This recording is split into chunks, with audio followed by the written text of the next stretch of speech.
तो अब आज का मेरा चैप्टर का जो आखिरी हिस्सा है कार्बोक्सिलिक एसिड, इसका बहुत कुछ ऑलरेडी आप कर चुके हैं, मेरे को डन डन करना है और कंसोलिडेट करना है। कार्बोक्सिलिक एसिड RCOOH, लेकिन कार्बोक्सिलिक एसिड के साथ 3-4 मेंबर फ्री में आते हैं उसके डेरिवेटिव्स, +1 में उसका नॉमेनक्लेचर भी हुआ है। तो कार्बोक्सिलिक एसिड के सफिक्स IUPAC में अगर मैं बात करूं नॉमेनक्लेचर की, IUPAC नॉमेनक्लेचर की, तो सफिक्स आता है oic acid, propanoic acid, butanoic acid, और ये हमने इनफ किया है। लेकिन अगर कार्बोक्सिलिक एसिड का OH हटा के Cl लगा दूं तो इसको बोलते हैं acid halide, chloride, bromide, iodide. यहाँ हेलाइड लिखा है, यहाँ Cl, तो I hope you can make it कि हेलाइड की जगह क्या आना चाहिए, क्लोराइड।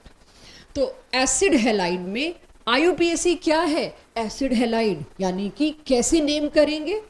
अगर मेरे को इसका नाम करना होता तो क्या होता, इथेनोइक हेलाइड होता, नहीं। अब हेलाइड के लिए कोई सफिक्स नहीं है, ये मैंने किसका नाम लिखा है, एसिड हेलाइड, फंक्शनल ग्रुप का। कोई मुझे याद दिलाएगा इसके लिए सफिक्स अगर पता हो तो? Oil halide, right. अगर मेरे पास 2 कार्बन का एसिड है तो क्या बोलूंगी, इथेनॉइल क्लोराइड, अगर Cl है तो, ब्रोमाइड, आयोडाइड। ये है इसका IUPAC name, oil halide.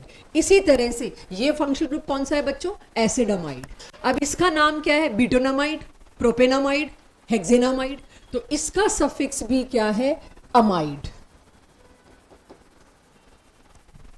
Right. इसका, और ये अमाइड आप हॉफमैन ब्रोमाइड रिएक्शन में बहुत देख चुके, राइट। इसका क्या है सफिक्स, इसका सफिक्स था ऑयल हेलाइड, इसका सफिक्स है अमाइड। इसी तरह से एस्टर, एस्टर के नॉमेनक्लेचर में हम क्या करते हैं, सारा वैसे अगली स्लाइड पे लिखा मिलेगा, बट मैं उसको स्किप कर दूंगी क्योंकि मैं यहाँ लिखवा रही हूँ तो आपको दिमाग में आ रहा होगा बस। जब मैं एस्टर का नॉमेनक्लेचर करती हूँ, पहले तो मैं लॉन्गेस्ट कार्बन चेन ऐसे ढूंढती हूँ, कार्बन चेन।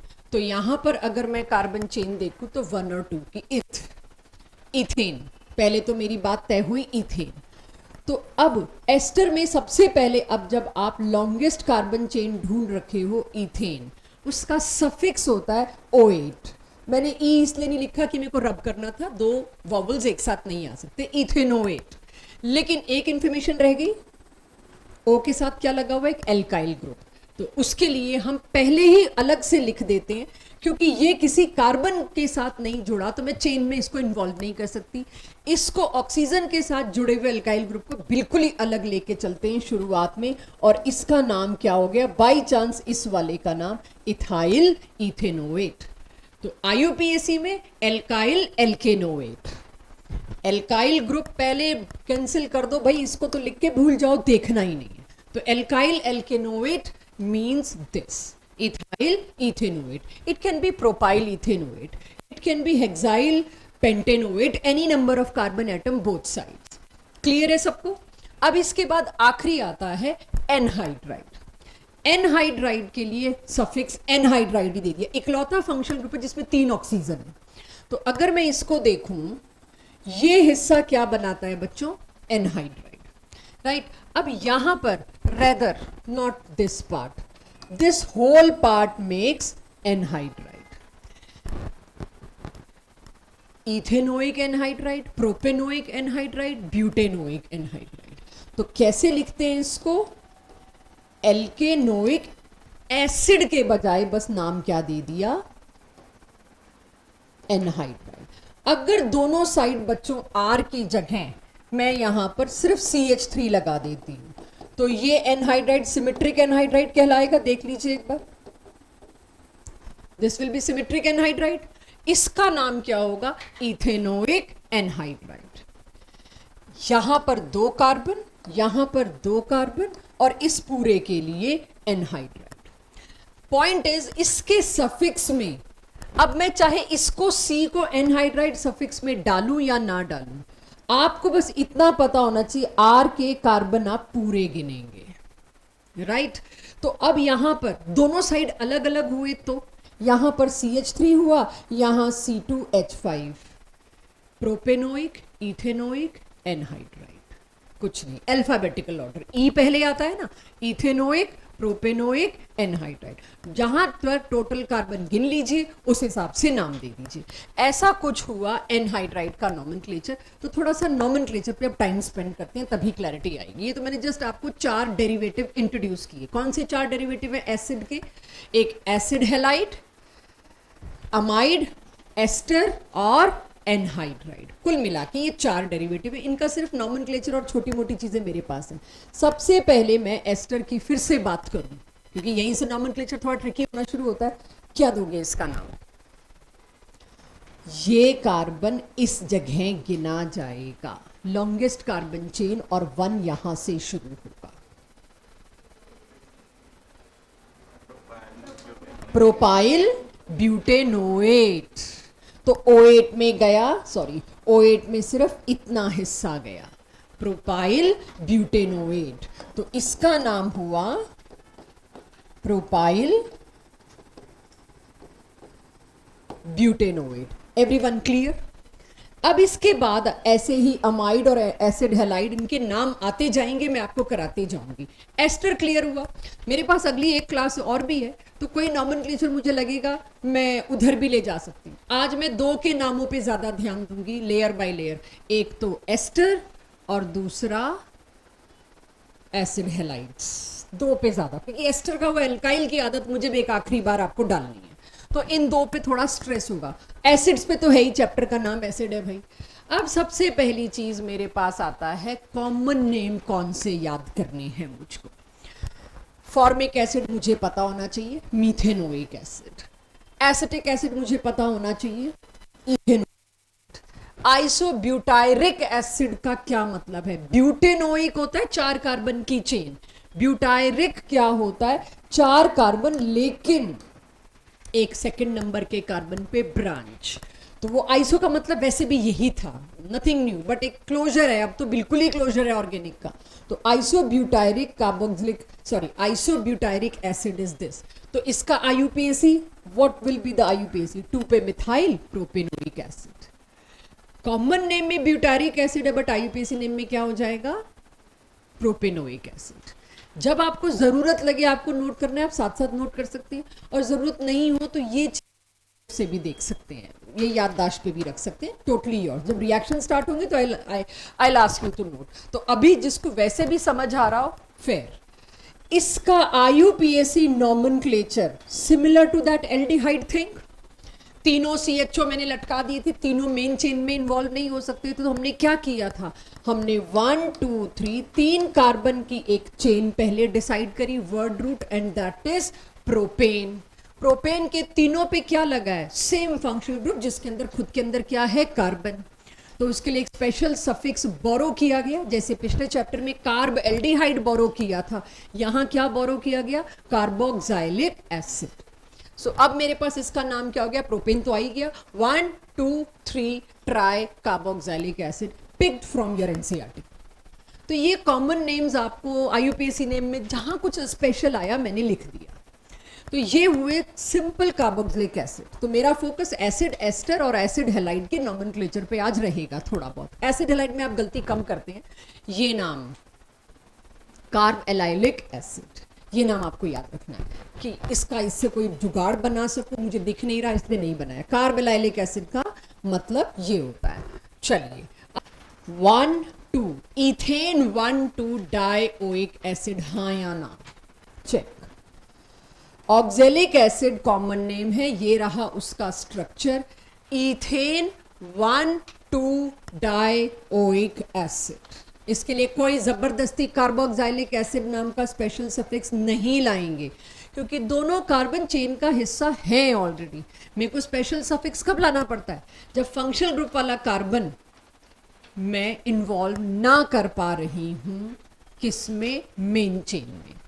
अगला आता है malic acid, right? Malic acid देखिए क्या है, ऑक्जेलिक एसिड जैसे ये, बस बीच में क्या घुसा दिया? एक CH2। Propane 1 3 dioic acid. उसके बाद कौन है?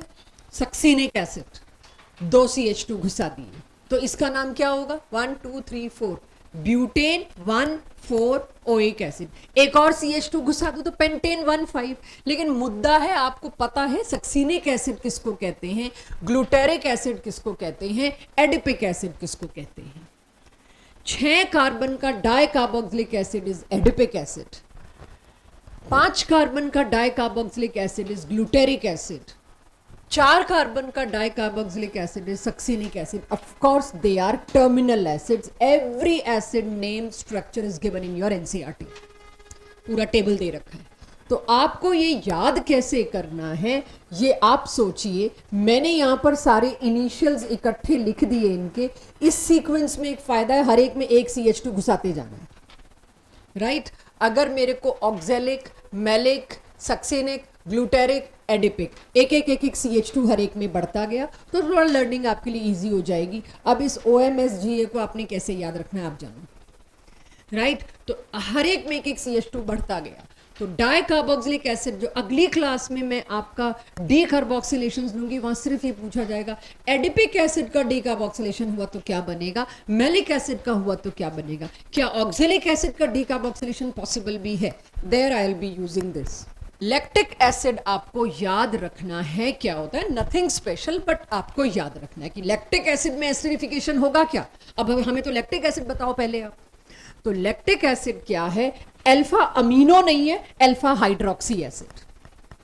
अल्फा अमीनो एसिड प्रोटीन वाली चीज में हमने पढ़ा था, ये क्या है, अल्फा हाइड्रोक्सी एसिड। सबसे छोटे अल्फा हाइड्रोक्सी एसिड को कहते हैं लैक्टिक एसिड।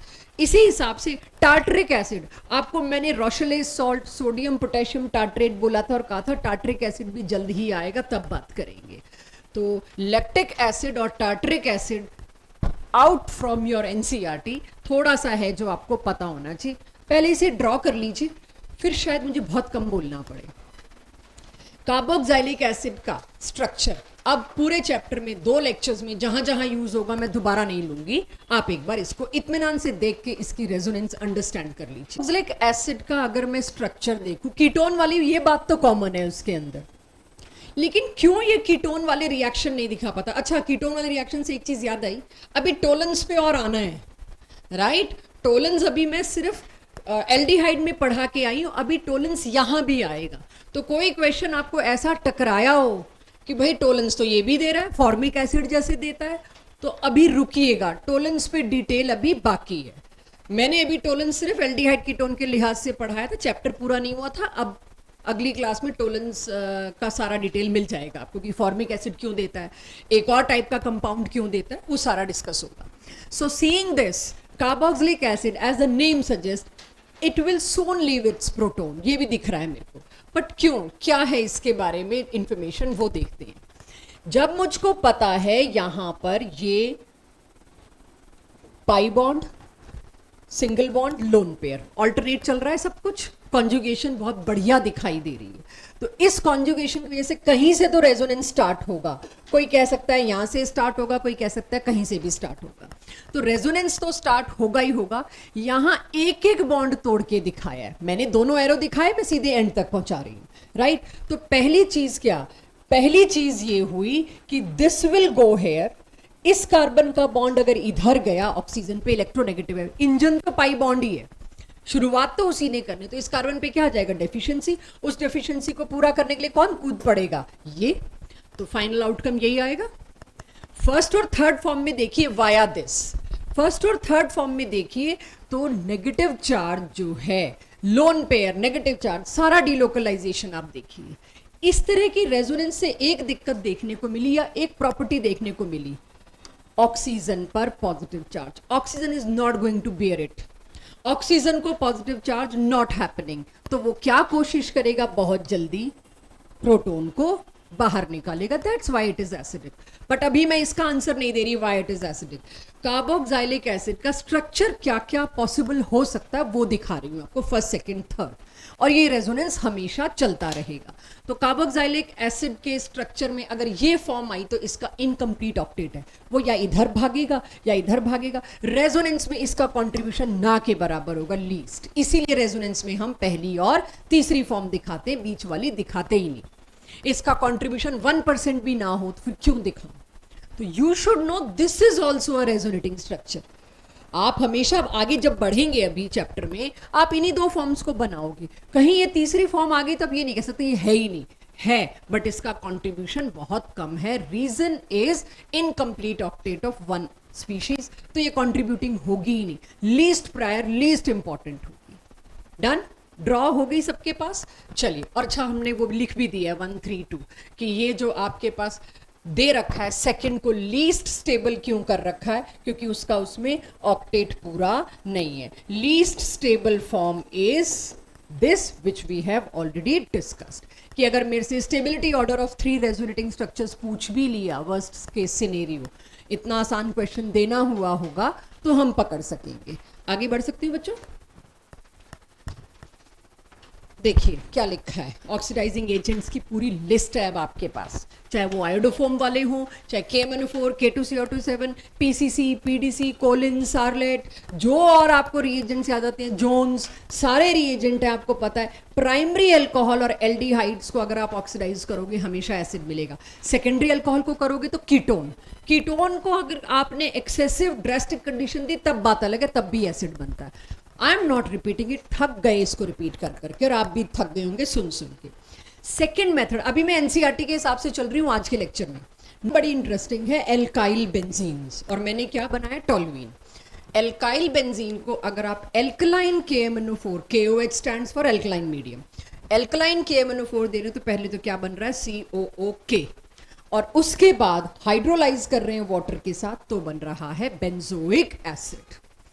एल्काइल बेंजीन्स का क्या मतलब है, यहां पर कोई भी एल्काइल ग्रुप लगा हो, जैसे कि 2 एल्काइल ग्रुप लगे, so what, via this cook it will form कौन सा acid, phthalic acid. Phthalic acid बन गया बेंजीन 1,2 डाई कार्बोक्सिलिक एसिड, क्योंकि यहां पर मेरे को स्पेशल सफिक्स बोरो करना पड़ेगा, benzene 1,2 di carboxylic acid. Nomenclature आपकी कॉपी में इसका एक बार आना चाहिए, मैंने जो जो नॉमेनक्लेचर बाद में लेने वो शुरुआत में लिखे ही नहीं है कि रिएक्शंस के थ्रू अपने आप लेती रहूंगी। तो एल्काइल बेंजीन्स में मतलब कितने भी एल्काइल ग्रुप लगे हों, कोई सा भी एल्काइल ग्रुप लगा हो, उसका फ्यूचर एक ही है, सारा ब्रेक होके किस में जाएगा, COOH। 2 मिनट के लिए पेन छोड़ दीजिए, जो इकलौते क्वेश्चंस आ रहे हैं वो यहां यूज हो रहा है, 2 मिनट के लिए पेन छोड़ दीजिए फिर नोट कराऊंगी। कोई भी अल्काइल ग्रुप और कितने भी अल्काइल ग्रुप, क्या ये भी, यस। अब यहां कितने कार्बन है, 3 हो, 17 हो या 50 कार्बन की चेन हो, कोई साइकिल पूरी साइक्लिक स्ट्रक्चर बना पड़ा हो इसके साथ, अगर यहां मैं इसके साथ इधर कोई साइक्लिक स्ट्रक्चर भी बना देती ना बच्चों, तो भी पॉइंट क्या है, बस एक उसकी स्पेसिफिकेशन भी लाऊंगी, कुछ भी बना हुआ है आप KMnO4, एल्कलाइन KMnO4 और हाइड्रोलिसिस दोनों देंगे, ये पूरा का पूरा segment lead to only COOH, be it 17 carbon chain, be it 50 carbon chain, be it any branched chain. If it is so, तो फिर अब कहीं तो कुछ तो होता होगा ना, लूप होल। अब लूप होल की शुरुआत होती है। ऑक्सीडेशन के लिए आप शुरू से पढ़ते आ रहे हैं, एक रिमूवल ऑफ H, तभी तो कीटोन नहीं ऑक्सीडाइज होते थे, H नहीं था उस पे, कार्बन पे। अगर टर्शरी ग्रुप लगा हुआ है, पॉइंट ऑफ अटैचमेंट वाला कार्बन टर्शरी है, उस पे कोई हाइड्रोजन नहीं है, बेंजाइलिक, ये सारा का सारा एरोमेटिक एसिड के लिए बात हो रही है, मींस बेंजोइक एसिड के लिए। तो अगर एक भी बेंजाइलिक H नहीं है तो ऑक्सीडेशन नहीं होगा, यानी जो कार्बन आपने जोड़ रखा है बेंजाइलिक कार्बन, उस पर अगर एक भी H नहीं है तो ये ऑक्सीडेशन नहीं होगा। जैसे हमने पढ़ा टर्शरी अल्कोहल वो नहीं देंगे आयोडोफोम रिएक्शन, टर्शरी अल्कोहल नहीं देते आयोडोफोम रिएक्शन। तो इस तरह की कुछ चीजें जो हमेशा हमको याद रखी हैं, उसमें ये आ गया, इसमें बेंजाइलिक H नहीं है, अगर टर्शरी आ गया ब्रांच तो आपका KMnO4 कुक बना के COOH नहीं लगाएगा। तो मेथड अब नोट कर सकते हैं, mist for completion, finishing touch, कि मैंने बोल दिया, आपने पता नहीं सुना कि नहीं सुना, मैंने लिख दिया, ये 8-9 कार्बन की चेन बनाई, उसका भी एंड क्या होगा, benzoic acid. Now presence of electron withdrawing group, इस पर्टिकुलर रिएक्शन में ईज इंक्रीज करते हैं। कौन सा रिएक्शन है ये? एल्काइल बेंजीन्स को ऑक्सीडाइज कर रहे हैं आप KMnO4 से, उस रिएक्शन की ईज इंक्रीज होती है अगर आप उसमें कोई इलेक्ट्रॉन विड्रॉइंग ग्रुप लगा दें। ऑक्सीडेशन हमेशा सपोर्ट होता है उससे, तो अगर उससे ऑक्सीडेशन सपोर्ट होता है तो अब ये भी नोट कर लीजिए, NO2 लगे हुए तो एसिड बनने के चांस और ज्यादा है। एक ही चीज रह गई थी हाइड्रोकार्बन चैप्टर में, वो थे hot and cold concentrated KMnO4। Ozonolysis भी हम पिछले चैप्टर में कराए, पिछले टॉपिक में। सो अगर आप कोल्ड KMnO4 या डाइल्यूट KMnO4 देते हैं, कोल्ड और dilute one is the same thing, तो उससे क्या होता है, ऑक्सीडेशन तो होता है लेकिन not up to acid. Pi bond टूटता है, दोनों साइड OH OH लगता है, और तब हमने इसको नाम भी दिया था हाइड्रोक्साइलेशन। इसको कहते हैं हाइड्रोक्साइलेशन। हाइड्रोक्सी ग्रुप का एडिशन इज हाइड्रोक्साइलेशन, जैसे हेलोजिनेशन हाइड्रोजिनेशन है। लेकिन अगर इसी को आपने हॉट कॉन्सेंट्रेटेड KMnO4 दिया, ये तो स्ट्रॉन्ग ऑक्सीडाइजिंग एजेंट है, वाया एल्डिहाइड क्या करेगा, एसिड में कन्वर्ट करेगा, और एसिड में कन्वर्ट होते वक्त चेक, डबल बॉन्ड पूरा टूटेगा, सिग्मा बॉन्ड भी ब्रेक हो रहा है यहां पर। तो इससे क्या बन गए बच्चों, दो एसिड्स। क्योंकि अगर इसको तोड़ा भी, दोनों साइड एक एक O आया तो दो एल्डिहाइड बनेंगे, एसिडल्डिहाइड। एसिडल्डिहाइड दोनों के दोनों हॉट KMnO4 के सामने क्या सरेंडर कर देंगे, ऑक्सीडेशन को सरेंडर कर देंगे, और उससे क्या बन जाएगा, एसिटिक एसिड, वो भी दो मॉलिक्यूल्स। इसके बाद अगर मैं टेट्रा सब्स्टिट्यूटेड एल्कीन दे रही हूं, राइट, उसमें क्या होगा, ये जब तुम तोड़ोगे इधर O और O लगाओगे, बचेगा क्या तुम्हारे पास, कीटोन। कीटोन इतने जिद्दी हैं कि वो आगे कार्बोक्सिलिक एसिड नहीं बना पाएंगे। And make sure this triangle means hot. हर बार मैं हॉट कॉन्सेंट्रेटेड ना दूं तो काम चलना चाहिए, कुछ ना कुछ हिंट जरूर मिलेगी आपको। क्लियर है सबको? ओके। अगर टर्मिनल एल्कीन ले ली, यही 4 एग्जांपल एनसीईआरटी में +1 की, यही 4 मैं यहां उठा लाई। टर्मिनल एल्कीन ले लिया तो क्या होगा, ये तो सब्स्टिट्यूटेड तो पूरा है नहीं, H और H तो है ही, इस पे O इस पे O, ये क्या बनेगा, प्रोपेनल्डिहाइड, और ये क्या बनेगा, फॉर्मेल्डिहाइड। आगे जाके क्या होगा इसका, प्रोपेनोइक एसिड, और इसका क्या होगा, फॉर्मिक एसिड। फॉर्मिक एसिड या तो मैं स्क्वायर ब्रैकेट में दूंगी या मैं CO2 और H2O दूंगी। टर्मिनल एल्कीन को जब भी आप हॉट KMnO4 दोगे, कार्बन डाइऑक्साइड बनना तय है। तो योर क्वेश्चन इज, मैंने एक ऐसा एल्कीन लिया जिसका हॉट कॉन्सेंट्रेटेड KMnO4 के साथ एक ऐसी गैस रिलीज हुई which turns lime water milky, means what, carbon dioxide निकली है। कार्बन डाइऑक्साइड निकली है, पक्का टर्मिनल एल्कीन होगा, डबल बॉन्ड की लोकेशन इधर आएगी, अदरवाइज कार्बन डाइऑक्साइड निकलने का चांस नहीं है। देन कम्स, टर्मिनल तो लिया है लेकिन एक साइड एक भी H नहीं है कार्बन पे, एक साइड है, तो ये तो जिद्दी हिस्सा हो जाएगा कीटोन, और ये एसिड, एसिड भी कौन सा, फॉर्मिक एसिड। और वो फॉर्मिक एसिड का क्या होगा, आप CO2 और H2O खुद से बना सकते हैं। तो ये एक बार निगाह डाल लीजिए। Hot concentrated KMnO4 was my interest, क्योंकि मेरा टॉपिक चल रहा है प्रेपरेशन ऑफ एसिड्स। लेकिन प्रेपरेशन ऑफ एल्कोहल में मैंने ये नहीं कराया था भाई, आना ही था, मुझे पता है, अब आ गया ना, डायोल्स, जेमिनल डायोल बन जाएगा एल्कीन का, कोल्ड KMnO4 से कराओगे तो, राइट। तो इस तरह से एसिड, ये भी हमने +1 में पढ़ा था, उठा ले। अभी तो वो कोल्ब्स इलेक्ट्रोलिसिस प्रोसेस, वो सारा आना है आपका, वो सब रिएक्शंस, वो सब आने हैं जो आपने +1 हाइड्रोकार्बन के अभी छूटे हुए थे, वो सब अभी आएंगे। सेटल। तो अब तक मैंने एसिड की कौन कौन सी मेथड पढ़ी, रिवाइज कराओ। फर्स्ट मेथड क्या थी आज, एल्कोहल और एल्डिहाइड्स के ऑक्सीडेशन, डन। दूसरा क्या पढ़ा था मैंने, एल्काइल बेंजीन्स की ऑक्सीडेशन, और तीसरा हो गया एल्कीन से, राइट। चलिए देख लो, करा चुकी हूं और थक गई हूं करा करा के।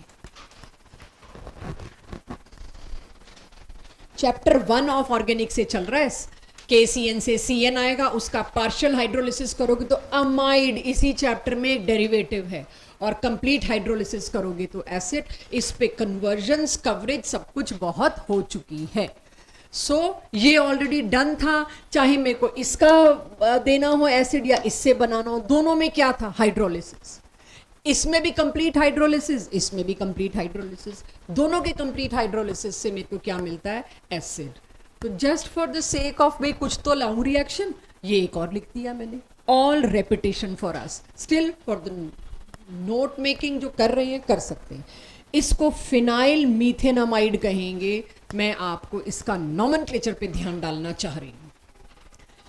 इसके लिए क्या होता है, अमाइड, एक ही कार्बन की चेन है तो मीथेनामाइड, और उसी एक कार्बन पे क्या लटका हुआ है, phenyl. Note it from Grignard. देखो मेरी जरूरत पड़ती है, ये भी करा चुकी हूं, बट स्टिल क्या मेरी जरूरत पड़ती है। आज कोई पूछ भी, मतलब ग्रिग्नार्ड से हम कोई, किसी ने आज मेरे से पूछा भी है ग्रिग्नार्ड और एसिड के बारे में, तो वो भी बात करेंगे रिएक्शंस में। बट एक बार देखो, क्योंकि ग्रिग्नार्ड बहुत हो चुका है, और मुझे बताओ देख के समझ आ रहा है। कार्बन डाइऑक्साइड का एक पाई बॉन्ड ब्रेक होगा, O पे नेगेटिव चार्ज, कार्बन पे पॉजिटिव चार्ज, अगर मैं देखूं तो। और मुझे पता है CH3 पे आता है नेगेटिव, इधर ही ध्यान रखिए बातें नहीं, ये नेगेटिव इससे जुड़ेगा और MgBr किससे जाके जुड़ जाएगा, O नेगेटिव से। कुछ ऐसा ही हुआ होगा। And once this is happening, उसके बाद मेरे को हाइड्रोलाइज करना है। हाइड्रोलाइज करने में इसी ने जाना है, इस पे OH, इस पे H, CH3COOH, एसिड बन गया। यानी अगर तुम लोगों को चांस मिले कहीं पर सीधे कार्बोक्सिलिक एसिड लाना है एल्काइल हैलाइड से, ये कन्वर्जन अब बहुत जल्दी होगा। एल्काइल लाइट से पहले ग्रिग्नार्ड बनाओगे मैग्नीशियम से रिएक्ट करा के ड्राई ईथर की प्रेजेंस में, और सीधे CO2 से करा दो, कोई जरूरत नहीं। अब तक क्या करते थे, एल्काइल हैलाइड को पहले OH किया, फिर ऑक्सीडाइज करके एसिड बनाया, नहीं, यहाँ एक कार्बन भी बढ़ेगा कार्बन डाइऑक्साइड की वजह से, और एसिड भी बनेगा। तो ऐसे एक दो कन्वर्जन तुम्हारे सामने लाती हूं। ये मीथेन से इथेनोइक एसिड, अगर मैंने ये चैप्टर ना पढ़ा होता अभी तो मेरा कन्वर्जन क्या होता, चेक। पहले मैं मीथेन से CH, ये करवा चुकी हूँ, ये हमने किया हुआ है। चैप्टर 1 NCERT बैक एक्सरसाइज में भी ऐसा कुछ मिला था। इसके बाद मैं क्या करती थी, एक कार्बन ही तो बढ़ाना है, KCN। ये कन्वर्जन के चक्कर में ही मैंने CN का कंप्लीट हाइड्रोलिसिस चैप्टर 1 में ही करा दिया था कि ये कहाँ से बचूंगी इस कन्वर्जन से मैं। तो KCN, उससे क्या होता है, CH3CN, कंप्लीट हाइड्रोलिसिस कर दो, बन गया। स्टेप्स भी गिन लो। अब मेरे पास एक और रूट आ गया, जब अब आपने इतने टेस्ट दे लिए, आपको पता है कन्वर्जन कैसे आ रही है, 4 में से कौन सा करेक्ट रास्ता है, या एक से ज्यादा रास्ते हैं, इनमें से किस से ये नहीं बन रहा, तो 3 से तो बन ही रहा होगा। तो उसमें अगर देखिए CN, जब एक तो ये रूट आया, अब कौन सा रूट में ले रही हूं, दूसरा। इस एल्काइल हैलाइड को क्या बना दो, ग्रिग्नार्ड, और ग्रिग्नार्ड को दे दो ड्राई आइस विद हाइड्रोलिसिस, क्या बन जाएगा, acid. Both of the ways are correct. Yes, आपसे पूछा जाए तो आप छोटा उठाइए। क्लियर, दोनों बराबर दिख रहे हैं मेरे को, या कोई लंबा है इसमें, बराबर है दोनों। ग्रिग्नार्ड वाले को हम अक्सर एक स्टेप मान लेते हैं कि इसको 1 और 2 जो हमने किया है ना, इसको एक ही स्टेप माना जाता है लॉजिकली। हो गया नोट सबके पास जो कर रहे हैं, सभी लोग पहले समझो, क्योंकि एक झटके में करा के मैं चक्कर काटूंगी और तुम नोट करना जो कर रहे हो। पहले सारे एसिड डेरिवेटिव देख लो, मैंने एक ही तरीके से लिखे, RCO अनटच्ड, और उसके बाद OH की जगह Cl आया तो एसिड हैलाइड। ये OH की जगह जो भी चीजें थी, एसिड से निकलता ही OH, आप एस्टरिफिकेशन में देख चुके हो। एसिड से तो OH निकलना है, नाम उसका एसिड है क्योंकि मेटल्स के साथ वो H रिलीज करता है, और मेटल के साथ जो चीज H रिलीज करे उसको हम इनऑर्गेनिक केमिस्ट्री में भी एसिड कहते हैं, जैसे HCl। बाकी यहां पर इसके रिएक्शंस में एसिड का तो OH निकलता था, तो उसके डेरिवेटिव्स का भी सेम निकलेगा। इसका Cl, इसका NH2, इसका OR नेगेटिव, और इसका ये पूरा हिस्सा, बातें नहीं भाई मैं डिस्ट्रैक्ट होती हूं, ये पूरा हिस्सा किस चीज से, हाइड्रोलिसिस से। तो अब आप सोचिए ये टूटा तो क्या बना, रिवर्सिबल है ये सारे। लास्ट क्लास में मैंने लिया भी था, यहां SOCl2 ले लिया था एसिड से, तो एसिड क्लोराइड ही बन रहा था। इन सब में वापसी है, जिन दो चीजों से बना है ना, वही दो चीजें वापस आ जाएंगी। अब अमाइड में क्या होगा, अमोनिया और एसिड दे दो, ये उधर भागेगा। इसी तरह से, और ये रिएक्शन बीच बीच में घुस घुस के आ रहे हैं, जो आपने एल्डिहाइड कीटोन के टेस्ट में भी देखा होगा। कहीं भी एसिड का रिएक्शन एज्यूम कर लिया आपको आता होगा। तो अब ये है एस्टर। एस्टर का मैं पहले भी बता चुकी थी, रिवर्स एस्टरिफिकेशन, क्योंकि मेरे टेस्ट में था, मेरी मजबूरी थी बात करना। रिवर्स एस्टरिफिकेशन का मतलब क्या है? एस्टर को हाइड्रोलाइज करो, वापस पेरेंट एसिड और अल्कोहल। हमने ये तब भी किया है जब हम रिड्यूसिंग एजेंट यूज करके अल्कोहल बना रहे थे, कि एस्टर को आप एसिड को लिथियम एल्यूमिनियम हाइड्राइड दीजिए, सीधे अल्कोहल बनेगा। बट लिथियम एल्यूमिनियम हाइड्राइड इतना महंगा है कि हम उस एसिड का पहले एस्टर बनाते, फिर एस्टर को कैटालिटिक हाइड्रोजिनेशन से रिड्यूस करके उसका पेरेंट अल्कोहल और एसिड बन जाता है। उसके दोनों ही अल्कोहल बन जाते हैं क्योंकि रिड्यूसिंग एजेंट, यानी एस्टर की ये fission is very much possible. तो जब मैंने इसको हाइड्रोलाइज किया, इससे क्या हुआ? अगेन पेरेंट एसिड और पेरेंट अल्कोहल, उन्हीं दोनों को मिला के तो एस्टर बना था, वही दोनों वापस आ गए, तो रिवर्स एस्टरिफिकेशन। एनहाइड्राइड में भी सेम होगा। तो एनहाइड्राइड पे जरा दोबारा निगाह डालिए, ये बॉन्ड टूटना है, RCOOH, RCOOH, दोनों सेम एसिड, क्योंकि सिमेट्रिक एनहाइड्राइड था, दोनों एसिड सेम। अगर अनसिमेट्रिक होता तो दो अलग अलग एसिड आते। अब इस स्लाइड को समझ के नोट करिए, ये अब देखना एक बार, बॉन्ड कौन सा टूटता है एस्टर का, ये चेक करो, यही टूटता है। अल्कोहल यही वाला बनना चाहिए था, 2 कार्बन का नहीं बनना चाहिए था। अब तक क्या हो रहा था? सेम सेम सा ले रहे थे तो पता नहीं चल रहा था। अगर इस साइड C3H7 है तो 3 कार्बन का अल्कोहल बनना चाहिए और 3 ही कार्बन का बना है, करेक्ट। और एसिड कितने कार्बन का बनना चाहिए था? 2 कार्बन का। एसिड बनना जो चाहिए था बना भी, लेकिन बजाय एसिड हाइड्रोलिसिस के मैंने क्या लिया था? बेसिक कंडीशन, सोडियम था। सोडियम है तो एसिड का H प्रोटोन को तो ये रिप्लेस करेगा, सोडियम सॉल्ट ऑफ एसिड्स। और अगर sodium salts of long chain fatty acids हों तो वो क्या बन जाते हैं? सोप। तो इस रिएक्शन को फेमसली क्लास 10th में पढ़ाया जाता है, सेपोनिफिकेशन रिएक्शन, राइट? ये रिएक्शन कहलाता है सेपोनिफिकेशन रिएक्शन। रिवर्स एस्टरिफिकेशन भी कोई इसको कह सकता है, लेकिन reverse and it is not wrong, आप इसको रिवर्स एस्टरिफिकेशन कहेंगे, एस्टरिफिकेशन का उल्टा, but under the condition of basic condition, तब सोप आता है। जब मैंने पिछले उसमें एसिडिक कंडीशन ली थी तो सोप नहीं आ रहा था, तब क्या आ रहा था? एसिड। तो आप अवॉइड करवाइएगा। चलिए, अब आपके पास जितना मैंने पढ़ा वो कहाँ कहाँ मेरे यूज आएगा, एक कन्वर्जन करते ही पहले सारे किए हुए, 2 बार करवा चुके, इसलिए नोट अगर करना हो तो सोच समझ के करना, ये 3री बार है आज। बेंजाइल अल्कोहल से 2-फिनाइल इथेनोइक एसिड, तुम लोगों को रट भी गया होगा, 2 बार आया है ये, फर्स्ट चैप्टर में भी और एल्डिहाइड कीटोन वाली फैमिली में भी। तो हम कैसे करते थे? पहले तो बेंजाइल अल्कोहल का हमने क्या किया? हेलोजिनेशन, जो मर्जी मेथड पसंद आए, SOCl2, red phosphorus with Br2, whatever. फिर उसका मैग्नीशियम देके क्या बनाया? ग्रिग्नार्ड। ग्रिग्नार्ड से आज मैं क्या दे रही हूं? कार्बन डाइऑक्साइड और एसिड बना लिया। पहले जो मेथड हम कर चुके थे, I am just showing you comparison, not to note, to understand. पहले हम क्या करते थे? यहां तक आते थे, KCN दिया, CN आया, कंप्लीट हाइड्रोलिसिस किया, एसिड बन गया, वही जो थोड़ी देर पहले दिखाया आपको, सेम। तो अब आपके लिए एक ऑल्टरनेटिव मेथड भी आ गया, जब आप एल्काइल हैलाइड से डायरेक्ट एसिड बनाने की इच्छा रखते हैं। तो यही मैंने पिछले में भी आपको सेम यही नोट कराया, बस एक तरह से वही वाला कन्वर्जन उठा ली जो 2 बार ऑलरेडी हो चुका है, आज ये 3री बार हो रहा है। तो this is how reaction will add up, और यही आपके लिए एक एडिशन हुआ है, जिसमें आप कोई भी और मेथड भी यूज कर रहे थे वो भी आपके लिए सही था। एक ये देखिएगा conversion, just have a look, किससे क्या बनाना है मैं भी देख लूं, से ये बनाना है।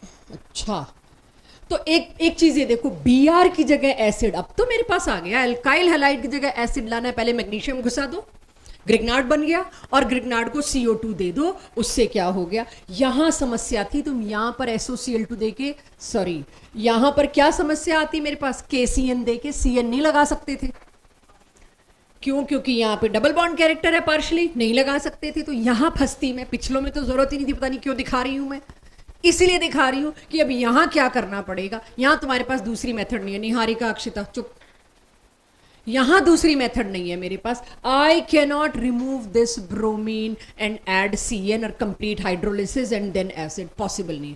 यहां I am force to use this method. No other method is available to me.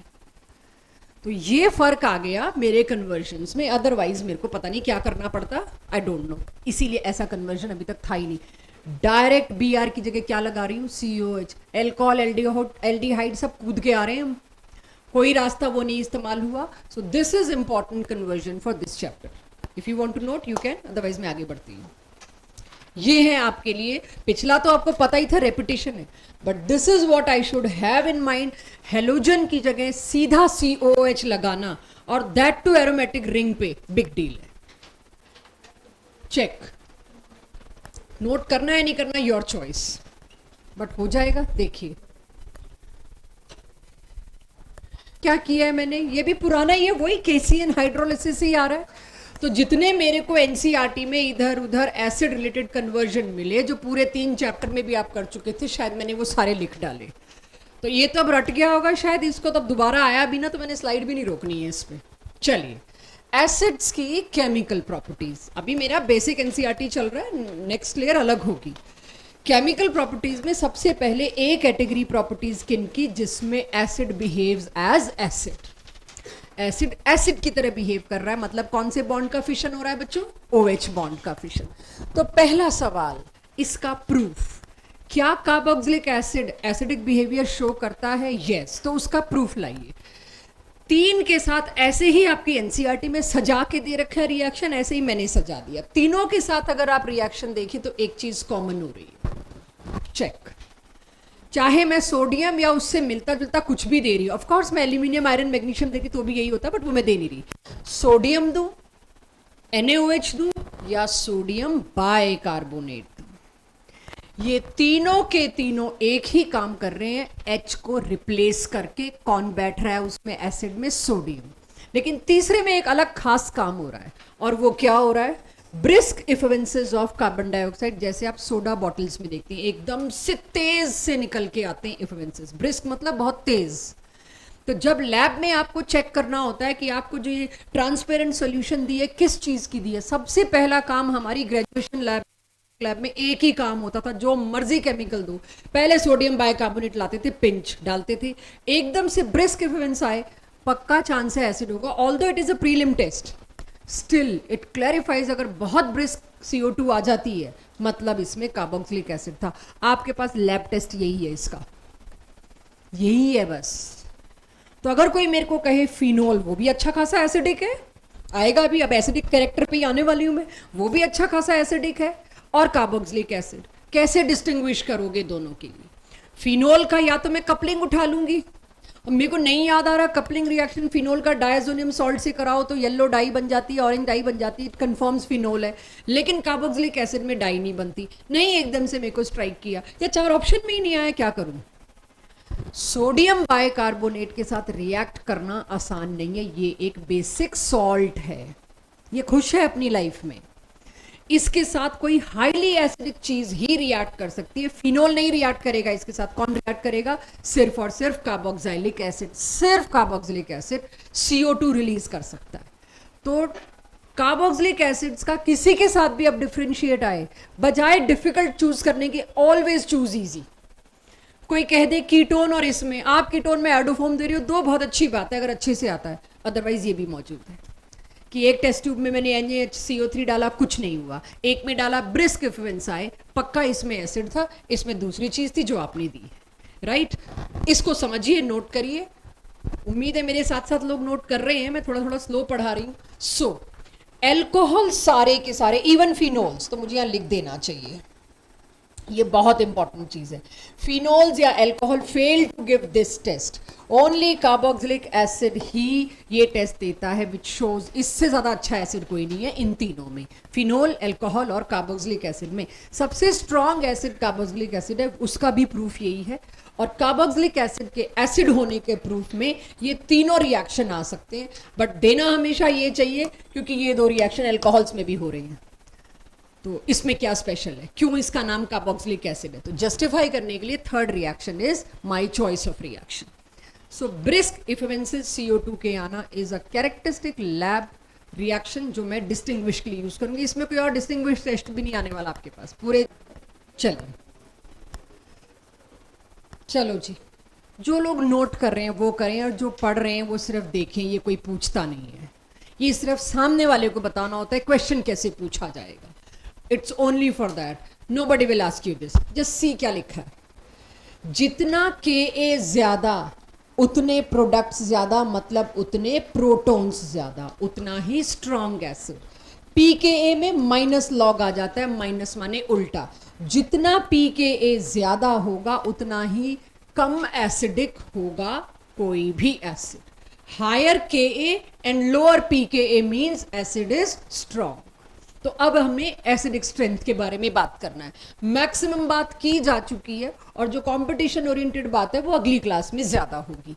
But everyone, ये क्लियर है सबको? कहीं भी Ka ऑर्डर और pKa ऑर्डर देना है तो easiest is carboxylic acid. Ortho effect वगैरह मुझे लगता नहीं आ जाएंगे, वो मेरे नेक्स्ट क्लास में आएंगे क्योंकि आज बेसिक एनसीईआरटी पकड़नी है हमने। तो इसको देखिए, ये अगर आपके पास एक नंबर का क्वेश्चन बोर्ड्स में आया ना, why carboxylic acids are stronger than phenols या स्ट्रॉन्गर देन एल्कोहल्स, या why they are acids beyond comparison, why they are acids, इसके बिना नहीं आना बनाए बिना। लिखाई क्या है आपकी पता नहीं, लेकिन ये नहीं लिख रहे तो आपका पूरा पेज भी भर दिया आपने तो जीरो वैल्यू है उसकी। कार्बोक्सिलिक एसिड जब एसिड की तरह बिहेव करता है और एक प्रोटॉन रिलीज कर देता है तो उससे बनता है कार्बोक्साइलेट आयन। कार्बोक्साइलेट आयन में एक ऑक्सीजन के ऊपर है नेगेटिव चार्ज, लेकिन वो कॉन्जुगेशन में एक पाई बॉन्ड के, तो यहां पर कॉन्जुगेशन की वजह से कुछ ऐसी रेजोनेंस हुई।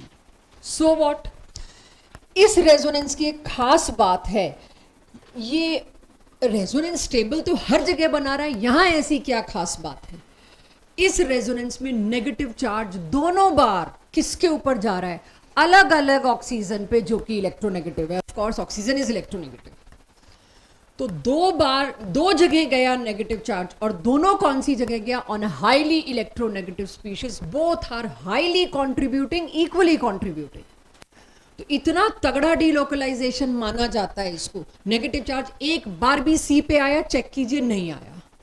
तो इन दोनों पे नेगेटिव चार्ज आना मतलब I am happy to take negative charge, तो ये बॉन्ड तो बहुत जल्दी टूटेगा क्योंकि आगे बनने वाला carboxylate ion is heavily stable, more than even आने एरोमेटिक एरोमेटिक केसेस। उसकी डीलोकलाइजेशन को भी इसने बीट करना है अभी। तो ये डीलोकलाइजेशन अब तक आपके पास आई नहीं थी क्योंकि एसिड नहीं आया था। नेगेटिव चार्ज ऑक्सीजन पे, फिर दोबारा नेगेटिव चार्ज दूसरे ऑक्सीजन पे, skipping electropositive atoms, that is carbon. तो कार्बोक्सिलिक एसिड का कार्बोक्सिलिक एसिड होना इसकी वजह से। क्लियर है सबको इतना?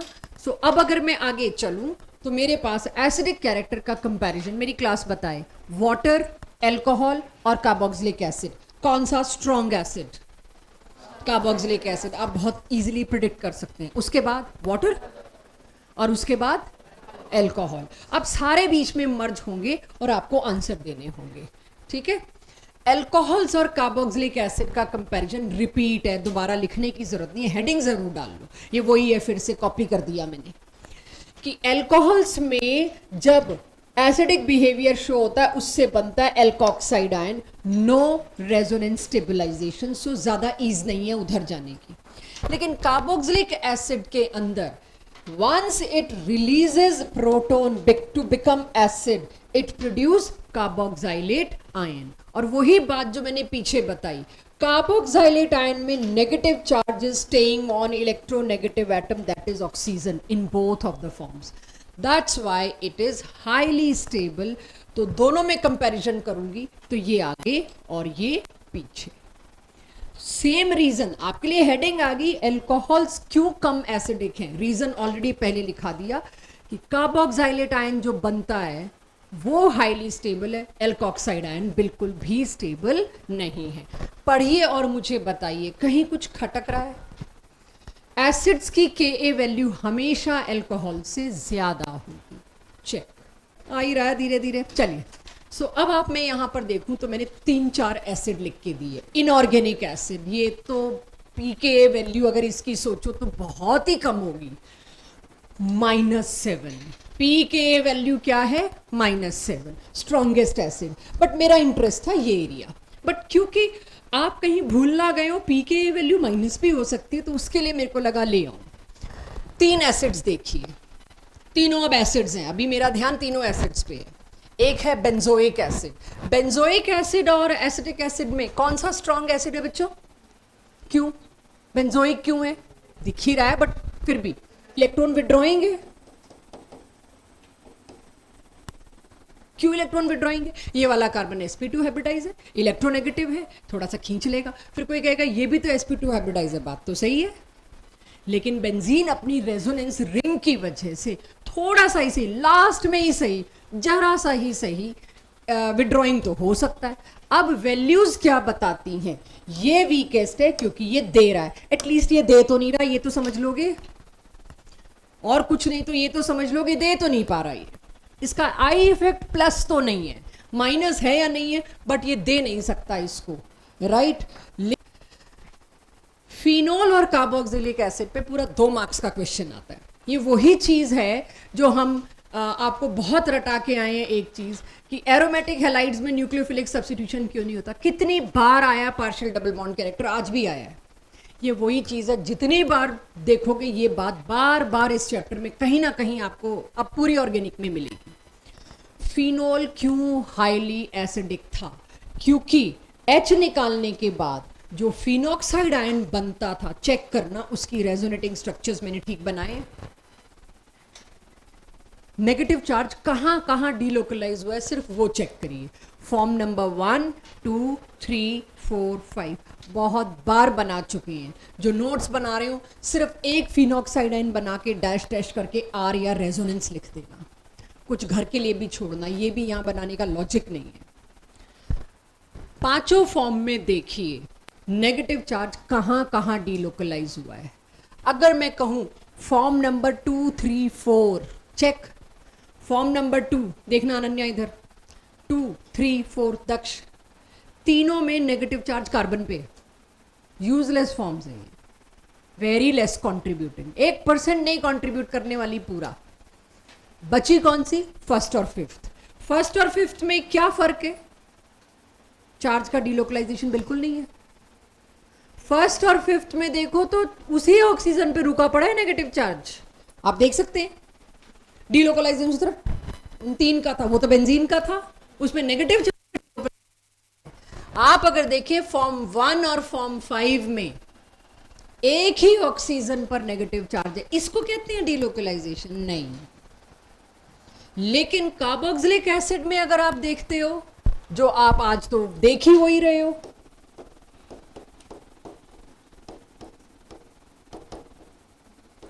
सॉरी कार्बोक्सिलेट आयन बनाना चाहिए था दिस, और ये नेगेटिव चार्ज, इसका रेजोनेंस क्या हुआ? अब देखिए दोनों फॉर्म्स में नेगेटिव चार्ज जो है 2 अलग अलग ऑक्सीजन पे, ये है डीलोकलाइजेशन। कार्बोक्सिलेट आयन की सिर्फ 2 फॉर्म, फिनॉक्साइड आयन की 5 फॉर्म पे भारी पड़ी है। तो ये आपका 2 नंबर का क्वेश्चन बनता है, क्योंकि कितने तो हमने बेंजीन रिंग बनवा डालने, इसकी पूरी फॉर्म बना के दिखानी पड़ेगी आपको। तो फिनॉक्साइड आयन की 5 रेजोनेटिंग स्ट्रक्चर्स में only 2 are contributing, and in those 2 structures, अभी पूरा लिखा है आपको दिखाऊंगी, those 2 structures have negative charge on the same oxygen, no delocalisation. Where in carboxylate ion इससे बढ़िया डीलोकलाइजेशन तुम्हें मिला ही नहीं है अब तक, राइट इसीलिए कार्बोक्सिलेट आयन जितना स्टेबल है उतना स्टेबल आपका फिनॉक्साइड आयन नहीं है। Don't draw all these resonating structure, वो खुद घर पे करेंगे। इसके नीचे का एक्सप्लेनेशन यस जरूर लिखिए, क्योंकि ये आपको लिखना पड़ेगा, रिटेन तभी होगा, याद तभी होगा।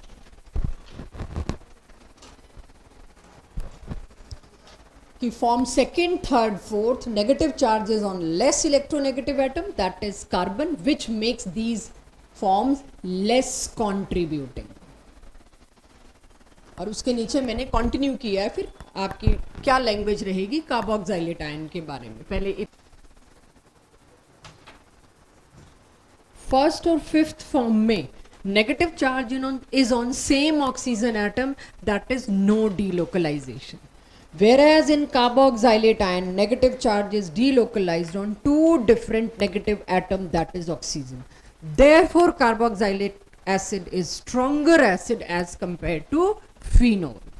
बेंजोइक एसिड के बारे में भी मैं कोई कमेंट नहीं कर रही हूँ, वो तो मुझे किसी ने बता दिया उसकी पीके वैल्यू कम या के वैल्यू ज्यादा है तो मैंने याद कर लिया वो स्ट्रॉन्गर एसिड है. बात करूं सीरीज की, can I close this line? यही बात हो रही है इतनी देर से. एल्कोहल, वाटर नहीं लिखा मैंने, एल्कोहल सबसे पीछे, फिर फिनोल्स और फिर कार्बोक्सिलिक एसिड. अब कार्बोक्सिलिक एसिड में घुसते हैं, कौन सा कार्बोक्सिलिक एसिड स्ट्रॉन्ग और कौन सा कार्बोक्सिलिक एसिड वीक. नोट करिए इसको जो लिखा है, ये वही है, रेपिटेशन है आपका एल्कोहल्स वाला. इलेक्ट्रॉन विड्रॉइंग ग्रुप लगा होगा तो वो H को और मतलब ऑक्सीजन को और डेस्परेट बनाएगा, H has to leave. Electron donating group लगा होगा तो वो कार्बन को देगा, कार्बन फर्दर थोड़ा सा ऑक्सीजन को रिलैक्स कर देगा तो ऑक्सीजन उतना इजीली मांगेगा नहीं इलेक्ट्रॉन, H को रिलीज नहीं करेगा इजीली. बट तब भी मैंने एल्कोहल पढ़ाते वक्त भी कहा था ये डेस्परेशन वाली लाइन आप लिख नहीं पाएंगे. आपको लाइन क्या लिखनी होगी अगर सब्जेक्टिव में आए, एसर्शन रीजन में आपको रीजन किस तरह से ढूंढना है जो आपको करेक्ट लगे. आप जो सोच रहे हैं वो नहीं मिलेगा. तो electron withdrawing group will make this bond more polar. अगर ऑक्सीजन को डेस्परेट बना रहा है तो इसका मतलब इसका पार्शियल नेगेटिव और ज्यादा हो रहा है और इसका पार्शियल पॉजिटिव और ज्यादा हो रहा है. बॉन्ड का ज्यादा पोलर होना इज ऑक्सीजन का डेस्परेट होना, खींचने के लिए. तो आप किसी भी आंसर में ये लाइन नहीं लिख पाएंगे, ना आप एक्सपेक्ट करेंगे, तो आपको सही लाइन पता होनी चाहिए. Electron withdrawing group will make this bond more polar. Electron donating group, oxygen को यहां से इलेक्ट्रॉन मिल रहे हैं, उसको चाहिए ही नहीं, H को भेजेगा ही नहीं, इलेक्ट्रॉन इंटैक्ट रहेंगे, H को भेजेगा ही नहीं, लेस एसिडिक. ठीक है. सो ये जो चीज हम पहले एल्कोहल में भी सेम करी थी, जस्ट आपके लिए लिख दी कि आपको याद आ जाए. सेम प्रोसेस पे चलना है, डिट्टो सेम प्रोसेस पे. तो इसके क्वेश्चन आज उतने नहीं कराऊंगी क्योंकि एनसीईआरटी में ज्यादा नहीं है इसके वो सारे वाले क्वेश्चन जिसमें steric hindrance effect, ortho effect, वो सब अगली क्लास में आएगा, आज नहीं. आज सिर्फ बेसिक एनसीईआरटी चलेगी. चेक कौन सा ज्यादा एसिडिक बेसिक एनसीईआरटी के हिसाब से. केशव कौन सा ज्यादा एसिडिक? दोनों डीएक्टिवेटिंग है, पहले वाला ज्यादा एसिडिक. क्यों? दोनों इलेक्ट्रॉन विड्रॉइंग लगाए मैंने. ज्यादा NO2 है बेटा, रेजोनेंस होता ही नहीं मेटा पे. मेटा पे रेजोनेंस नहीं होता. मुझे भी नहीं पता करेक्ट आंसर क्या है, तुम बताओगे. फिर भी NO2 है. इलेक्ट्रोनेगेटिविटी किसकी ज्यादा है? अब यहाँ पे रेजोनेंस इफेक्ट तो लगना नहीं, यहाँ लगना है इंडक्टिव इफेक्ट. तो इंडक्टिव इफेक्ट वाले टेबल में जाएंगे तो इसका ज्यादा है या इसका ज्यादा है? मैं तो बिल्कुल याद नहीं मेरे को. तो NO2 का ज्यादा इंडक्टिव इफेक्ट, भरोसा कर लो. नाइट्रोजन ज्यादा खींचता है as compare to chlorine. Electronegativity value किसी को याद है नाइट्रोजन और क्लोरीन की? क्लोरीन और नाइट्रोजन की इलेक्ट्रोनेगेटिविटी, सॉरी बिल्कुल सही, क्लोरीन की 3.5 है, नाइट्रोजन की 3. तो समस्या हो गई. हाँ नहीं, साथ में 2 ऑक्सीजन कुछ नहीं कर रहे. यहाँ बाई चांस वो रेजोनेंस में कर रहे हैं बेटा, वो मेटा पे दे दिया मैंने. तो अब तो जरूरत पड़ गई जब मैंने इंडक्टिव इफेक्ट का ट्रेंड लिखवाया था. लाओगे आप बच्चे? अब कहाँ से लाओगे, पन्ने भी पलटने पड़ेंगे. तो मैंने अगली स्लाइड पे लिखा हुआ है, राइट. लेकिन ये सोच आनी चाहिए कि मेटा पे कहीं गलती से रेजोनेंस सोच के, शुरू से सुना है हमने जी NO2 और C++N से बड़ा इलेक्ट्रॉन विड्रॉइंग ग्रुप ही क्या है मैम, ये मेटा पे है. इंडक्टिव इफेक्ट पे आंसर दोगे, ना कि रेजोनेंस पे. नेक्स्ट स्लाइड पे आ रहा है, आपको सिर्फ थोड़ा सा अलर्ट करना था कि थोड़ा कैजुअल हो रहे हैं, राइट. नहीं चल सकता कैजुअल होने में, हम यही तो वेट करते हैं कैजुअल हो और गलती होए. चलिए पहले मैं एनसीईआरटी बैक एक्सरसाइज का एक क्वेश्चन ले लूं, फिर इसका आंसर आप देंगे. मैं आगे आपको टेबल दिखाऊंगी, खुद आंखें खुलेंगी, आप तब जवाब देंगे. क्यों इससे ज्यादा ये एसिडिक है? क्योंकि 3 क्लोरीन का -I effect will make that OH bond more polar. That is why 2,2,2 trichloroethanoic acid is more acidic as compare to ethanoic acid. ये आपकी बैक एक्सरसाइज का क्वेश्चन है इसी तरह का। तो ये क्लियर है सबको, ये नोट तो कर ही लो, बोर्ड में यही आता है। एसिड है पिद्दी सा, क्या करें, छोटी छोटी चीजें दे रखी है उसमें, फिर भी हम गलती करने को तो हैं, हमारे पास गलती करने का डब्बा खत्म नहीं होता, वो हम करेंगे।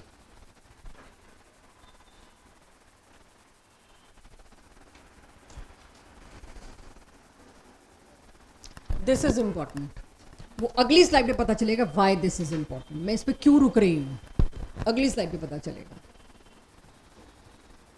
अब अगली स्लाइड पे मैं आपको एक ट्रेंड दूंगी होपफुली, जो एनसीईआरटी से पूरा उतार लिया, बहुत बड़ा। उस ट्रेंड में क्या बताया गया है, इलेक्ट्रॉन विड्रॉइंग टेंडेंसी ग्रुप्स की किस ऑर्डर में चलती है। अगर एक फ्लोरीन दे दिया और 2 क्लोरीन दे दिए, किसका ज्यादा मानूं? फ्लोरीन का इंडक्टिव इफेक्ट ज्यादा, लेकिन क्लोरीन का नंबर ज्यादा, राइट। 3 क्लोरीन दे दिए और 1 C ट्रिपल बॉन्ड N दे दिया, किसका ज्यादा मानूं? ये सारी समस्याओं से अब आपके सामने, जैसे यही था, अब मेरे मैं Cl का ज्यादा मानूं कि NO2 का, थोड़ा सा सामने वाला कंफ्यूज कर दे तो हो भी सकते हैं। तो उसके लिए आपकी एनसीईआरटी ने पहले तो ये ऑर्डर दिया है, ये मैंने ऑर्डर दिया है, पहले देखो Cl ज्यादा कि NO2 ज्यादा। आप कहोगे हम बोल रहे थे NO2 ज्यादा, बट रेजोनेंस की वजह से नहीं था ये जो NO2 ज्यादा मैं मान लेती, आपका इंडक्टिव इफेक्ट की वजह से था, तो मैंने NO2 मान लिया आपका, राइट। एनीवेज, पहले तो ये ऑर्डर हर एक की कॉपी में होना चाहिए। आई डोंट नो ये किसी बुक में मिलना है कि नहीं, कि इलेक्ट्रॉन, और किस वजह से है आप देख रहे हैं, ये इंडक्टिव इफेक्ट की वजह से इलेक्ट्रॉन विड्रॉइंग ऑर्डर हमने लिखा है। और ये जो नीचे ट्रेंड है, it is from NCERT, no question asked, मैं पूछूंगी क्वेश्चंस, वो आप जवाब देंगे, क्योंकि अब आपके सामने सही आंसर होगा तो सही जवाब आप देने लायक होंगे। पहले ऊपर वाला ऑर्डर नोट कर लीजिए। CF3, ये पहले भी कई बार बात हो चुकी है, CF3 इज डीएक्टिवेटिंग, ये मेटा डायरेक्टिंग होगा, जबकि CH3 क्या होता है, ऑर्थो पैरा डायरेक्टिंग, ये तब भी बात हुई थी। ये तो बार बार मेरे को बहाना मिलेगा, मैं लेके आया करूंगी कि CH3 is ortho para directing where CF3 is meta directing. जी नोट हो गई ऊपर लाइन। तो NO2 तो आगे ही था, हमने ऐसे ही थोड़ा डिस्कस किया, थोड़ा जमानी थी बात, कंफ्यूज होने से बचाना था, इसीलिए मैंने कुछ थोड़ा टाइम स्पेंड किया उसमें, और कुछ नहीं। नाउ नोट करते करते वो ऑब्जर्व करो जिसके ये मैंने अंडरलाइन किया है रेड, कहीं भी कुछ अगर रेड किया है वो आपको ऑब्जर्व करना है। नोट करिए, ऑब्जर्व करिए और जवाब सोचिए कि एंटिसिपेट करिए मैंने क्यों कर रखा होगा, मैं क्या पूछना चाह रही हूँ, मैंने क्यों इसके नीचे रेड किया, क्यों बात करनी है आपसे इस बारे में।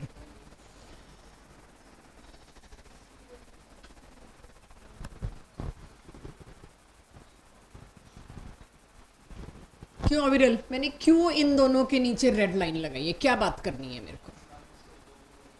उसमें 2 क्लोरीन और इसमें 1 NO2, NO2 कितना आगे है क्लोरीन के। अगर मैं पिछली स्लाइड पे जाऊं तो क्वेश्चन में मैंने NO2 वाले को ज्यादा एसिडिक बनाया, लेकिन इस ट्रेंड में जाऊं तो मैंने किसको ज्यादा एसिडिक बना दिया, Cl को।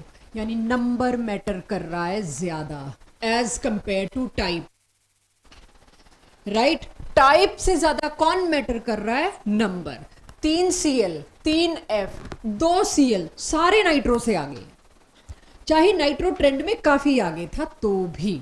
तो पहली चीज, number of group is making more impact. Why? Resonance से नहीं आ रहा आंसर, आंसर इंडक्टिव से आ रहा है।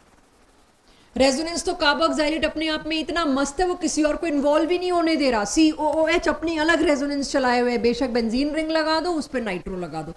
कार्बोक्सिलेटाइन is not interested in that, अपनी रेजोनेंस के आगे उसके जैसी रेजोनेंस तुम ला के नहीं दे सकते भाई, दोनों O पे नेगेटिव में मैं क्यों तुम्हारे को इन्वॉल्व करूं, राइट। सो उस हिसाब से पहली रेड लाइन आपने समझी क्या थी। दूसरा मेरा सबसे बड़ा इंटरेस्ट था ये, क्यों आर्यन, इस पे मैंने क्यों अंडरलाइन लगा रखा है, कुछ है ऐसा इसमें खास बात करने को।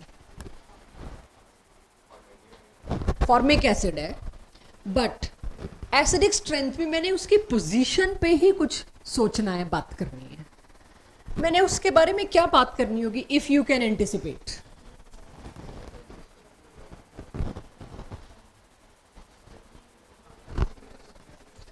चाहे एलिफैटिक एसिड्स लेती चाहे एरोमेटिक एसिड्स लेती, दोनों से ज्यादा एसिडिक है फॉर्मिक एसिड। एलिफैटिक कौन होते हैं? जिसमें बेंजीन रिंग ना हो। एरोमेटिक कौन होते हैं? जिसमें बेंजीन रिंग के ऊपर ही फंक्शनल ग्रुप लगाओ। एराइल और एलाइल और विनाइल याद होगा, एल्काइल मतलब क्या है। ये एल्काइल एसिड्स हैं, ये एरोमेटिक एसिड्स हैं। उन दोनों से कहां आगे कूद के पहुंचा हुआ है फॉर्मिक एसिड? अपनी होमोलोगस सीरीज से बहुत ऊपर पहुंच गया एसिडिक स्ट्रेंथ में। Formic acid, acetic acid, then comes propanoic, butanoic, यही तो सीरीज बनती ना। अपनी सीरीज को छोड़ के, एराइल एसिड्स की सीरीज को छोड़ के ये इतना आगे पहुंचा हुआ है बस। अनस्टेबल है, आप जानते हैं CO2 बना लेगा तुरंत। हाईली रिएक्टिव है। तो फॉर्मिक एसिड अपने जैसे सारे मेंबर्स को छोड़ के बहुत आगे पहुंचा हुआ है। वो एरोमेटिक एसिड से भी स्ट्रांग होगा, वो एलिफैटिक एसिड से भी स्ट्रांग होगा। अब उसके बाद बेंजोइक एसिड का, now give me reason if you can, after knowing correct answer. Benzoic acid के मुकाबले ये क्यों ज्यादा एसिडिक है?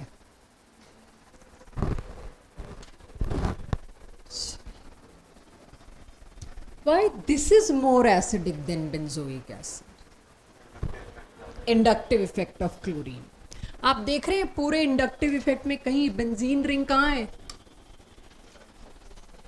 क्लोरीन से बहुत सबसे पीछे। यही बताने लगी थी कि आपके फिनाइल और जो ग्रुप होते हैं डबल बॉन्ड ट्रिपल बॉन्ड, वो सबसे पीछे आते हैं इंडक्टिव इफेक्ट के ऑर्डर में हमेशा, इसीलिए सबसे पीछे है।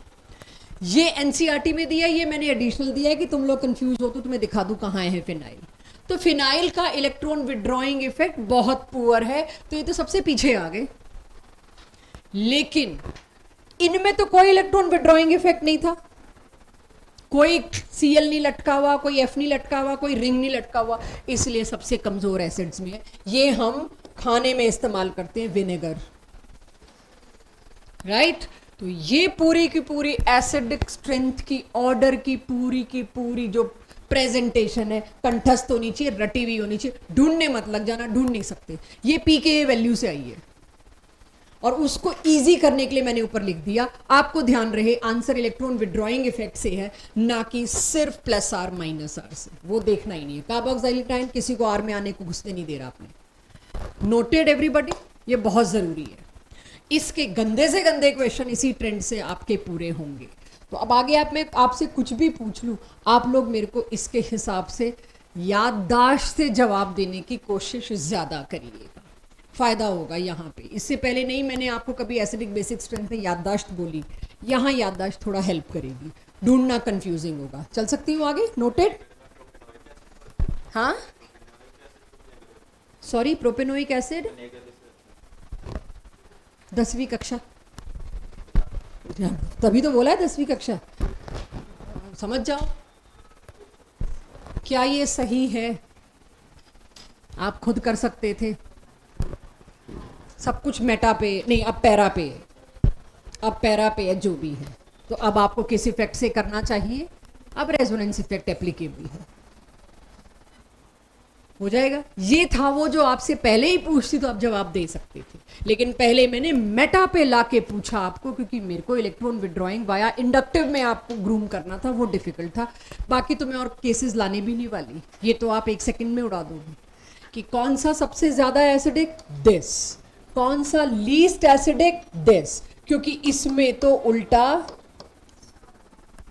लेस पोलर कर देगा OH बॉन्ड को। अब मैं डेस्परेट वाली लाइन छोड़ रही हूं, लेस पोलर कर देगा OH बॉन्ड को, H इजीली निकलेगा नहीं। क्लियर हो गया? मैंने वो रिएक्शन कंप्लीट किए या वो इंफॉर्मेशन कंप्लीट करी बेसिक एनसीईआरटी लेयर की, जिसमें हम एसिड का नेचर एज एसिड पढ़ रहे थे, which involve bond fission OH bond fission, जिनमें थी एसिडिक नेचर, प्रूफ, कैरेक्टर वगैरह वगैरह। क्या इसमें कोई ऐसे भी रिएक्शन हैं जो एज अ होल इस पूरे ग्रुप की वजह से हैं? Not because of OH only, पूरा RCOOH अपने आप में भी पूरा कोई रिएक्शन गाइड करता है, ऑलरेडी डन रिडक्शन। अब इसमें RCOOH कंप्लीट ग्रुप इन्वॉल्व हुआ है, लिथियम एल्यूमिनियम हाइड्राइड दे दीजिए, B2H6 दे दीजिए, दोनों से क्या होता है, और पढ़ चुके हैं, एसिड से सीधा क्या बनता है, प्राइमरी अल्कोहल। यही वो एक्सपेंसिव मेथड थी जिसके लिए पहले मैंने एस्टर बनाना पसंद किया था अल्कोहल के चैप्टर में, वी हैव ऑलरेडी डन। अगर मैं एसिड का रिएक्शन SOCl2 से कराऊं, PCl5 से कराऊं, PCl3 से कराऊं, किसी भी हेलोजिनेटिंग एजेंट से कराऊं, उसका आउटपुट क्या होगा, एसिड हैलाइड, जो हम लास्ट क्लासेस में भी पढ़ चुके हैं कि इससे क्या होगा, OH हटेगा, कोई भी हेलोजिनेटिंग सोर्स लाइए, हेलोजन उसकी जगह लग जाएगा। इवन वो P+Cl2, उससे भी PCl5 PCl3 बनने, P+Br2 उससे भी यही बनने। सो आप कोई भी सोर्स लाइए, क्या होगा उससे, एसिड हैलाइड बनेगा। ये आपके NCERT के रिएक्शंस हैं, 5 ही रिएक्शन है शायद, जो 2 हम पहले ही बहुत कर चुके हैं। इसके बाद ये +1 में भी है, +2 NCERT में।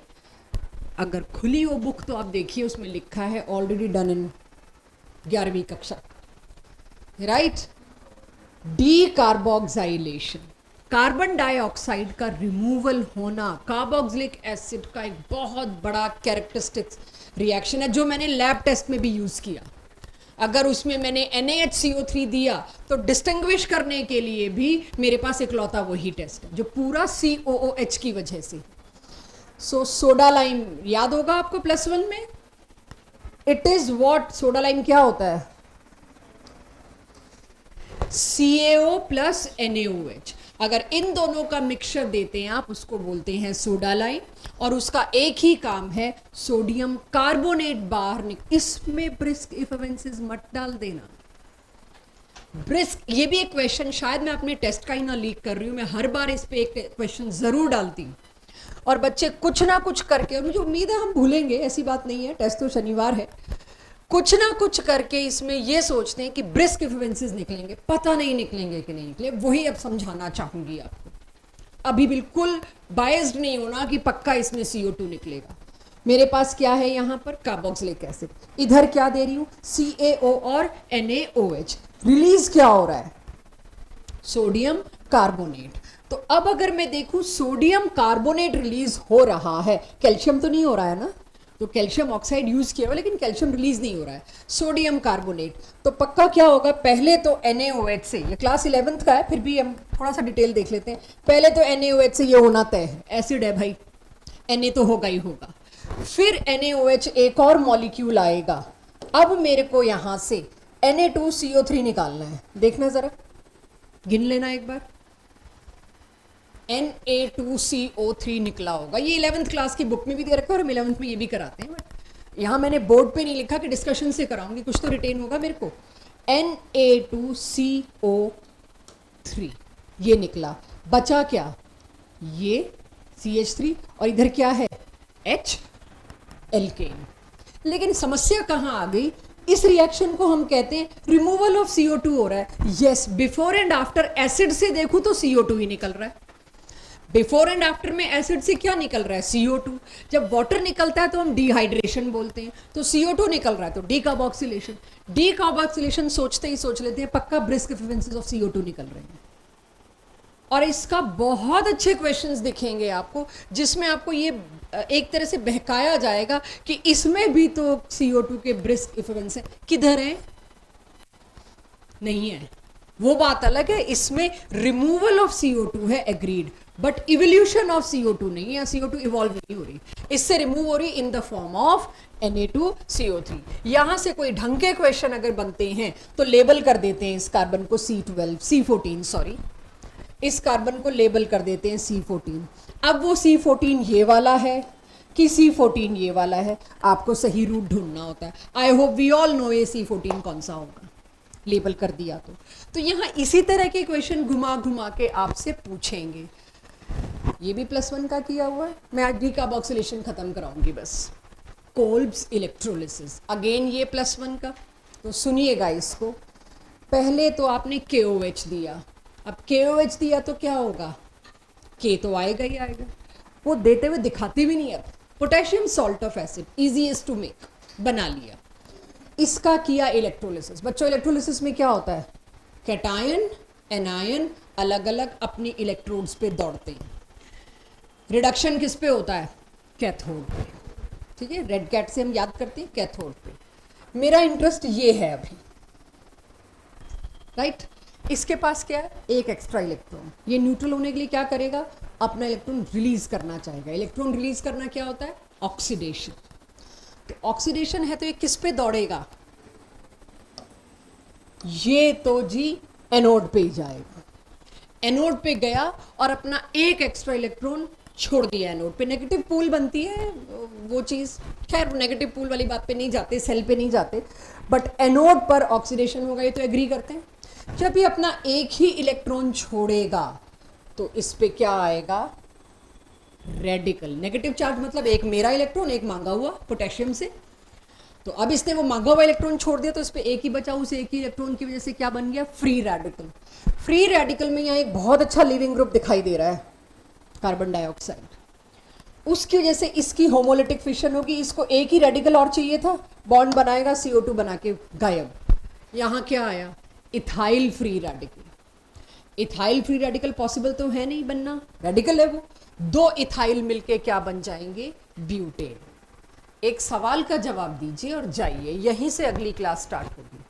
अगर मेरे को इससे पेंटेन बनाना है, कौन सा कार्बोक्सिलिक एसिड लूं? जिनकी गर्दनें हिल रही हैं थोड़ा धीरे हिलाएं। अगर मेरे को पेंटेन बनाना है तो मैं कौन सा कार्बोक्सिलिक एसिड लूं? Not possible.